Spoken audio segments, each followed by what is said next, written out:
வணக்கம். நீங்கள் இணைந்திருப்பது உதயன் டிஜிட்டல் வலையொலியின் பிரதான செய்திகளுடன். செய்தி தொகுப்பு உதயன் டிஜிட்டல் செய்தி பிரிவு. செய்திகளுடன் இணைந்திருக்கும் நான் லிஷா தரணீஸ்வரன். நெல் சந்தைப்படுத்தல் சபைக்கு சொந்தமான 36 களஞ்சிய சாலைகள் தற்போது திறக்கப்பட்டுள்ளதாகவும், சதோசாவுக்கு உரைத்தான 6 நெல் களஞ்சிய சாலைகள் இன்றைய தினம் முதல் திறக்கப்படும் எனவும் வர்த்தக வாணிப உணவு பாதுகாப்பு மற்றும் கூட்டுறவு அபிவிருத்தி அமைச்சர் வசந்த சமரசிங்க தெரிவித்துள்ளார். அனுராதபுரம் பகுதியில் ஊடகங்களுக்கு கருத்து தெரிவிக்கையில் அவர் இதனை குறிப்பிட்டுள்ளார். கடந்த காலங்களை விடவும் அதிகளவான உத்தரவாத விலையை தற்போதைய அரசாங்கம் வழங்கியுள்ளதாக குறிப்பிட்ட அவர், தற்போதைய உத்தரவாத விலையை கடந்த ஆண்டை விடவும் 15 ரூபாய் அதிகமாக நிர்ணயித்துள்ளதாகவும் தெரிவித்தார்.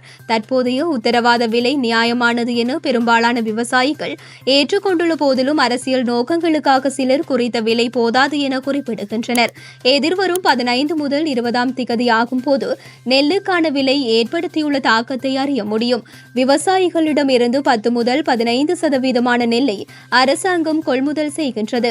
எனவே 230 ரூபாவுக்கு குறைவான விலையில் நாடு அரிசியை வழங்கும் எதிர்பார்ப்பிலேயே நெல்லுக்கான விலை நிர்ணயிக்கப்பட்டது.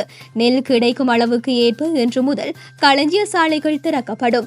இந்த மாத இறுதியில் நாடளாவிய ரீதியில் உள்ள 220 நெல் களஞ்சிய சாலைகள் ஊடாக அரசாங்கம் நெல் கொள்வனவு செய்வதற்கு எதிர்பார்த்துள்ளதாகவும் வர்த்தக வாணிப உணவு பாதுகாப்பு மற்றும் கூட்டுறவு அபிவிருத்தி அமைச்சர் வசந்த சமரசிங்க தெரிவித்துள்ளார்.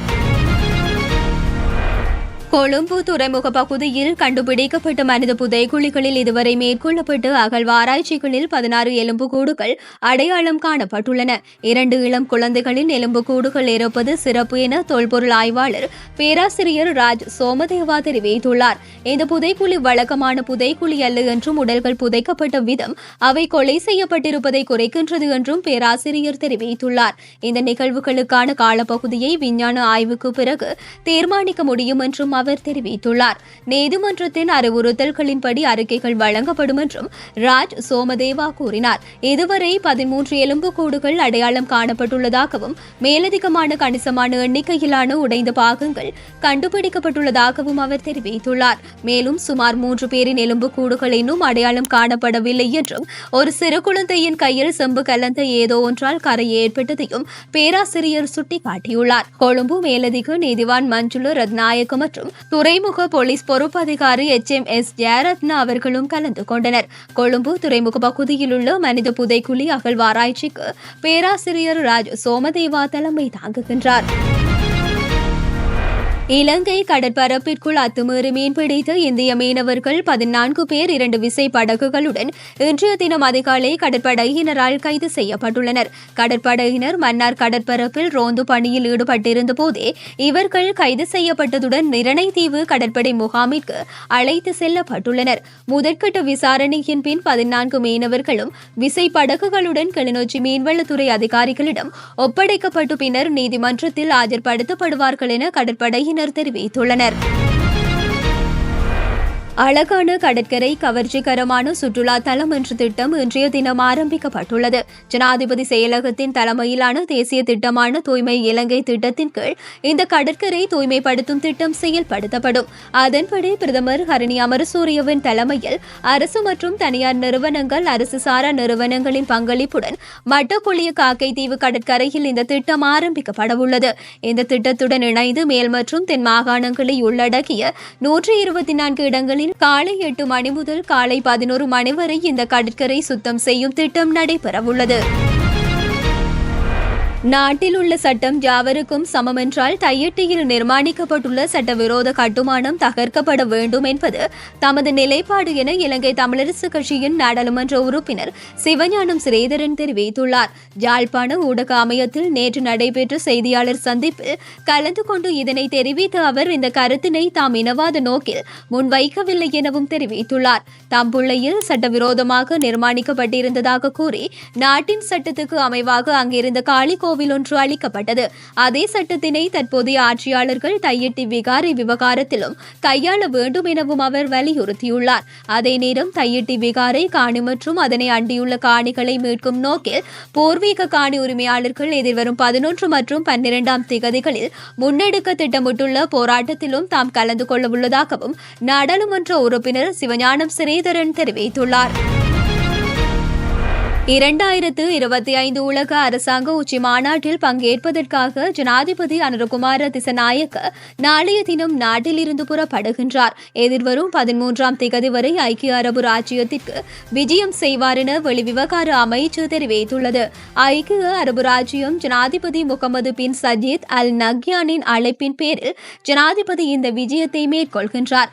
2025ஆம் ஆண்டு உலக அரசாங்க உச்சி மாநாட்டிலும் ஜனாதிபதி உரையாற்றவுள்ளார்.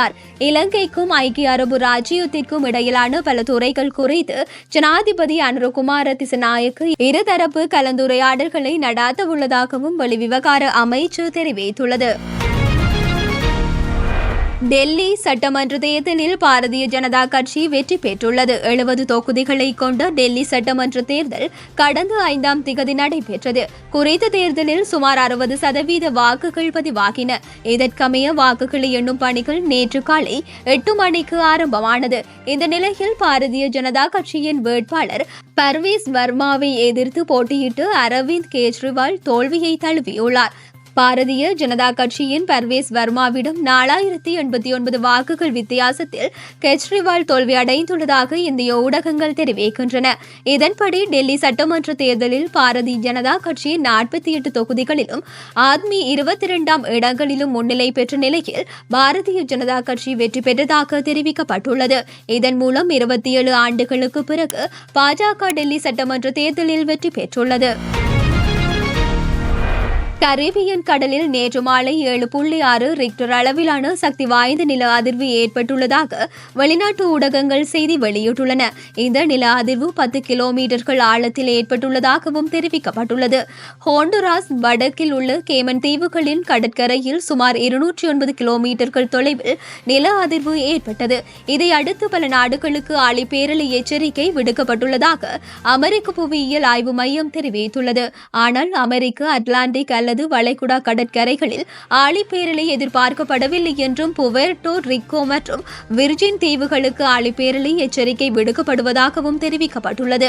இதனிடையே நில அதிர்வினால் உருவான அபாயகரமான ஆழிப்பேரலை அலைகள் கேமன் தீவுகள், Jamaica, Cuba, Mexico, Honduras, Bahamas, Belize, Haiti, Costa Rica, Panama, Nicaragua மற்றும் குவாத்தமாலா ஆகிய நாடுகளின் கடற்கரைகளில் மைய பகுதியில் இருந்து 620 மைல்களுக்குள் ஏற்பட வாய்ப்புள்ளது பசிபிக் ஆழிப்பேரலை எச்சரிக்கை மையம் அறிவித்துள்ளதாகவும் வெளிநாட்டு செய்திகள் தெரிவிக்கின்றன. இலங்கை மற்றும் ஆஸ்திரேலிய அணிகளுக்கு இடையிலான 2வது டெஸ்ட் கிரிக்கெட் போட்டியில் ஆஸ்திரேலிய அணி 9 விக்கெட்டுகள் வித்தியாசத்தில் வெற்றி பெற்றுள்ளது. காலையில் இடம்பெற்ற குறித்த போட்டியில் தமது 2வது இன்னிங்ஸிற்காக துடுப்பெடுத்தாடிய இலங்கை அணி சகல விக்கெட்டுகளையும் இழந்து 231 ஓட்டங்களை பெற்றுக் கொண்டது. துடுப்பாட்டத்தில் இலங்கை அணியின் சார்பில் ஆஞ்சலோ மெத்யூஸ் 76 ஓட்டங்களை பெற்றுக் கொடுத்தார். இந்த நிலையில் 75 ஓட்டங்கள் எனும் வெற்றி இலக்கை நோக்கி தமது 2வது இன்னிங்ஸிற்காக துடுப்பெடுத்தாடிய ஆஸ்திரேலிய அணி ஒரு விக்கெட்டினை மாத்திரம் இழந்து வெற்றி இலக்கை கடந்தது. முன்னதாக தமது 1வது இன்னிங்ஸிற்காக துடுப்பெடுத்தாடிய ஆஸ்திரேலிய அணி 414 ஓட்டங்களையும் இலங்கை அணி 257 ஓட்டங்களையும் பெற்றுக் கொண்டது. இதன்படி 2 போட்டிகள் கொண்ட டெஸ்ட் தொடரை 2-0 எனும் அடிப்படையில் ஆஸ்திரேலிய அணி கைப்பற்றியுள்ளது. இத்துடன் உதயன் டிஜிட்டல் வலையொலியின் பிரதான செய்திகள் நிறைவடைகின்றன. தொடர்ந்தும் செய்திகளை உடனுக்குடன் அறிந்து கொள்ள எமது உதயன் டிஜிட்டல் வலையொலி பக்கத்துடன் இணைந்திருங்கள். வணக்கம்.